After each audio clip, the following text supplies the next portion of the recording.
Alright mateys, hey, today I want to talk a little bit about some of the tools that I'm going to use on the boat. Space savers and time savers. Let's take a look at a couple of them here. Well, let's start with some of the cutting tools. Now, as I've mentioned before, I like the small cutting board. It takes up a lot less space, of course. Now these green knives by Pampered Chef, these are really pretty unique. I mean, this thing is really sharp. Now it's die cut out of stainless steel, and then it has this non-stick coating put on it. It's also referred to as surgical steel, compared to one of the French knives. Now, Pampered Chef, they're always improving and changing design, so the French knife that's in there now may look a little different than this. This is a fairly old one, but you know, it's got a good handled grip. Now this is forged stainless steel, and this is more, you know, you can chop with this. Even though there's a French knife in this style, it's not really a chopping knife, it's more of a slicing and dicing knife, and it comes with this sheath to keep it protected and to protect you, because this is really a sharp knife. The other thing I like is this simple slicer. In particular, I like it because of the food dehydrating I do, where I can have a better control of how thick everything is. I'll give you a quick example here. We'll do this onion.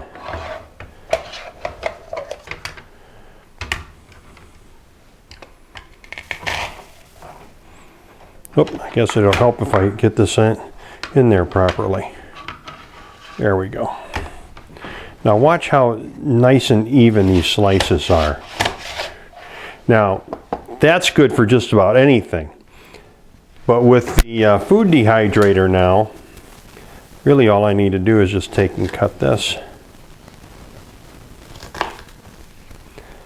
I'm all set. I'm ready for dehydrating food. This works really nice for that. I'm going to finish slicing these because I'm going to show you another little device here in a moment. All right, so now I'm just going to get this out of the way, and you see here too the different thicknesses, and then a lock so you don't get cut with it. Another really handy tool is the scissors, the food scissors. Now they've changed the design on this, and I'll show you a picture of it here. I like that a little bit better. This is really handy though on cutting small bones, or for example preparing lobster tails, to split the back of the lobster tail. That works out really nice for that. But the item I really wanted to show you here is this food processor. Doesn't require electric. Here's the top of it. Now we're going to throw some onions in here. And watch how neat this is.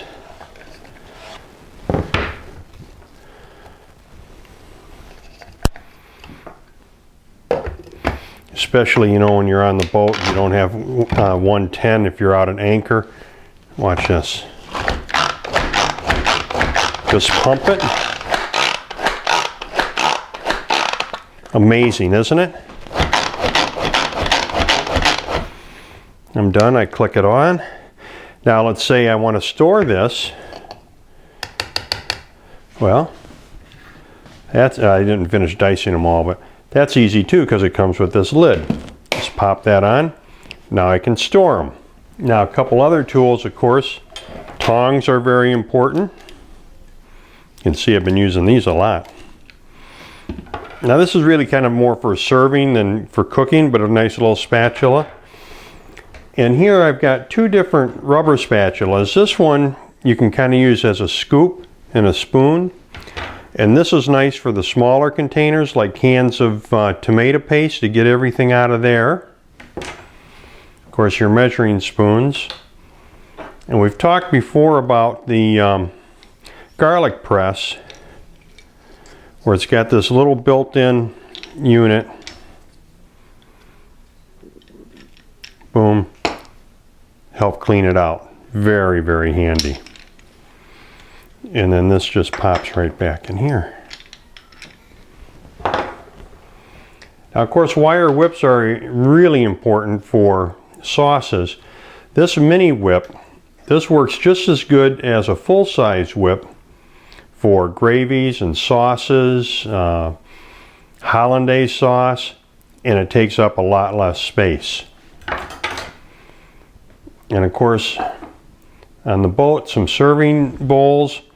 The bamboo I really like, it's not gonna break. The little serving spoons, I've got about a half a dozen of these. And here, even the serving spoons, this is nice for the little impromptu cocktail parties. The juicer, I mean, I don't use this a lot, but like for lemon juice and lime juice, this is handy. It's small, it fits on the boat, it's easy to work with. And then, of course, as I mentioned, the food dehydrating I do and the vegetables, the apple peeler core is essential. You can see how nice and flat it stores, doesn't take up a lot of space. Oh, hey guys, there's one more thing I want to go over with you.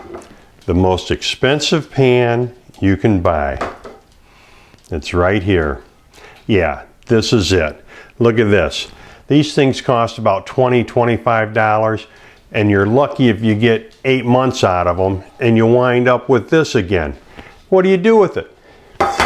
You got to throw it out and get another one.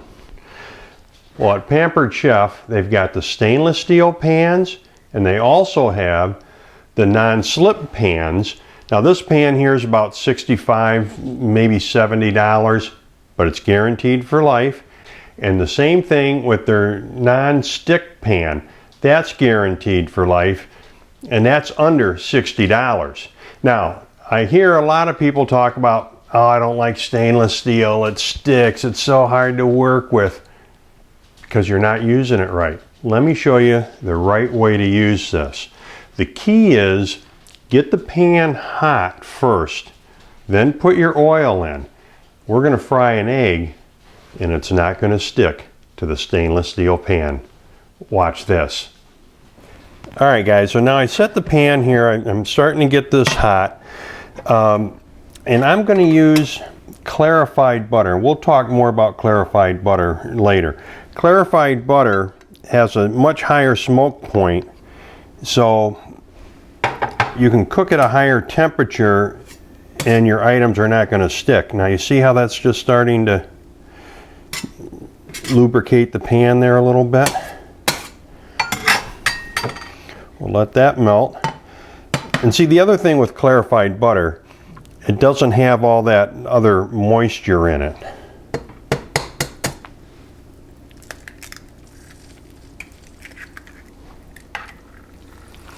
All right, guys, we've been cooking this for a little bit. Now look at this.